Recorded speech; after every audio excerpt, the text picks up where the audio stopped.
Ladies and gentlemen, thank you very much for joining me on my journey through the constraints-led approach for BJJ. My name is Sam Battlefields, and I am your host. Really good day today. It's quite weird, actually. The last few times that I've not so much winged it, but haven't had like a very specific game in mind, where I've actually I've had I'll clarify. I've had a specific game in mind, but through the evolution, I suppose, of the lesson, things have changed slightly, right? So initially, I pulled a game. I don't think it's actually that good, but it's still worth trying. Is a game from the task-based games from Kitdale, and it was just single leg, just trying to take them down. So you have the single leg, you're up against them, and arms around the leg, and yeah, you just try and take them down from there. So was it good? I don't know. I'm actually not convinced with this one and another game that I put into play, which was the double leg. Wasn't exactly convinced with them, to be honest.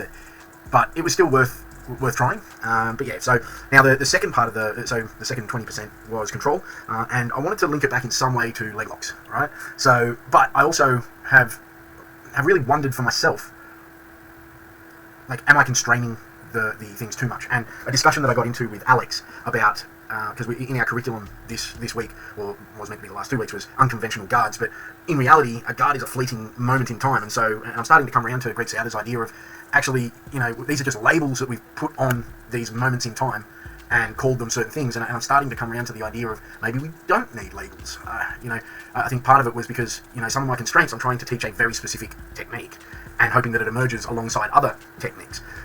And I was having this chat with Alex over the weekend. I was looking at, we're looking at, like, what's an unconventional guard? Well, an unconventional guard is what? It's anything that we don't use often, question mark, as in De La Riva, as in Spider, as in Williams. I mean, all of these can be used or taught or emerge, like practice design around either open guard, closed guard, or even half guard. And they're the ones, it's like the tripod guard / sweep positions. And De La Riva are the only ones where I sort of go unconventional. But then, what are we trying to achieve? And so I was really looking at what are we trying to achieve. And this kind of, I wasn't really thinking, I'll be honest, I wasn't really thinking what are we trying to achieve. I was like, I've been trying to get people to learn techniques through gamification, and it's helped. Don't get me wrong, it's helped. And there's been, like, affordances either way. So one technique's not available, but the other one works, so you go for that one, and etc. etc. But again, it's like techniques, and I'm starting to look like that crazy bloke again from Always Sunny in Philadelphia. But it's, if you look at it from what are we trying to achieve, then these fleeting moments happen, like the De La Riva. It depends on when the person moves and what they do and what connection you have and blah blah blah. It depends on all these varying things, and that will change within seconds. And it's and that fleeting moment's gone. So to talk about a particular guard in a particular situation at a particular time, and then try and work off that, yeah, it's really weird. And so we started talking about seated versus supine, and I'd sort of said to Alex, yeah, well, the way I looked at it was, open guard is anything with, you can push away from them, so you've got your feet on your side of their hips, and anything closed is when your feet are around them and on the other side of their hips, where they're in that sort of inner space of your thighs and calves. But even then, the goal is the same. The goal is to get past the feet, past the knees, to control the hips. So it really doesn't matter about whether I call it closed or open guard. What's the goal? And so I just basically went into that. But have I jumped around? Did I say about the? No, I didn't. Anyway, yeah. Sorry. I'll continue. I'll come back to the 20% with the mount. But when talking about, again, like, I feel like I'm almost ripping Greg Souders off, because he's nailed it. Like, what are we trying to achieve? And it's like connection to control center mass in order to then attack a peripheral limb, right? And it's like, well, how do we do that? Well, center mass, for the most part, you're controlling the hips, right? If you can control the hips, you can control the center mass. So we did these games, right? The first game was essentially seated guard. What you have to do is you have to have control of an ankle, which means, well, it could have meant anything to anyone, but what it ended up being is like holding it against, grabbing it and then holding it against a shin or something. But it could have been anything. It could have been like, I've got my thighs around the ankle, and the second part of the task was you had to have control of a wrist, right? And then the second game just built on that. So it was the same, and the person on top was just trying to pass, so they get past the knees and chest on chest, right? And then the second part was the same thing, except for you had to get them to either sit down or basically, UFC, if they put 3 points of contact down, you win. They're still trying to pass, blah blah blah. And then the third part was, yes, you have to put them on their ass, but the win was by controlling the hips. So that could have been anything. They could have been facing away from you get arms around their torso, or they're lying down and you pin their hips to the ground. And the emergent behaviours from this were fucking phenomenal, right? Like, it was just, the game became obvious that it was the best way to sort of describe grappling as such. Describe, not grappling, but like, what are we trying to achieve? So, what are we trying to achieve? We're not trying to just stop when we've got connection. We're trying to connect, to take them down, to secure their hips, to then be able to isolate a limb, to then move on to the next thing.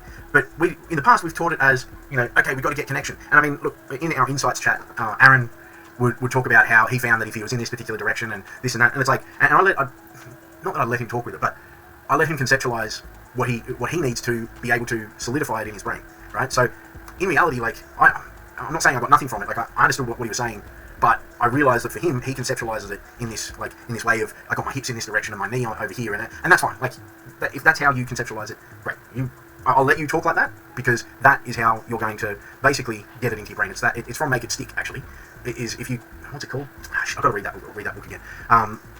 But yeah, it's from that where you essentially reiterate what you've just learned using using your own conceptual framework around it, and then that way you can better understand it, but also better remember it. So anyway, and same with Jaden. He's still sort of thinking, I need more options. But this was something that was really cool with Jaden today, is that his language is actually much far removed from the language of the old pedagogy, right? So he's not saying I need more techniques. He's saying I'm looking for more options. It's awesome to think like that, and you can tell when he's rolling. It is like no other white belt that I've rolled with in the past. Like even myself up until recently, yes, I would have way more techniques, and so therefore way more avenues for me to go down. But if certain things didn't work, you would find me go, what next? And this is an issue that most white belts will have, is that they'll try something, it didn't work, and you can feel their despondence, you can feel their demoralisation, and that's when you attack. And same with blue belts, you can feel that they've tried all this stuff, and you just ride it out, and then the moment that you feel that, bang, you execute whatever you want. So that's, and that doesn't happen as you get to higher levels. But when I was rolling Jaden today, and it's happened in the last couple of weeks, but there's no stop. There's no stop. There's like, I'll try this and I'll move to this direction, I'll go here. And he's just like, some of it might not be right, some of it might be shit, but he's trying them, and there's no hesitation, and there's, I think, Aaron was talking about how he doesn't feel like, I can't remember how he described it, but my conception of Aaron's conception was that Jaden was like testing new things, but kind of in a way that was like, that didn't work. Not that he didn't have commitment to it, but he was testing the avenues, and then when he got pushed back the other way, it was kind of like, okay, well, I'll go this way with you. He wasn't like, I don't know. I don't want to. I gave him mad props this morning. I think he is doing really well, and I think the fact that he's doing this flowy onto the next thing, is just light years ahead of anything that I would have done years ago. Like anything that I would have done as a white belt, I'm sure of it. Like it's the little man's not there pulling levers, right? So I'll just sort of flick back to the second 20%, which was mount. Top game was to get the knees in the armpits, and bottom game was to just get both thighs around one of their thighs. Now, the reason why I wanted to do this was because I wanted to work on single ashy entries from a mount escape, but I also didn't want to be dictating single leg ashies from mount escape when there was an opportunity for just a simple escape to like a good half guard, So that was cool, and I think that's about all I've got for this one. So I'll let me know if you have any questions in the comments below. This is Sam Battlefields. Cheers, see you later.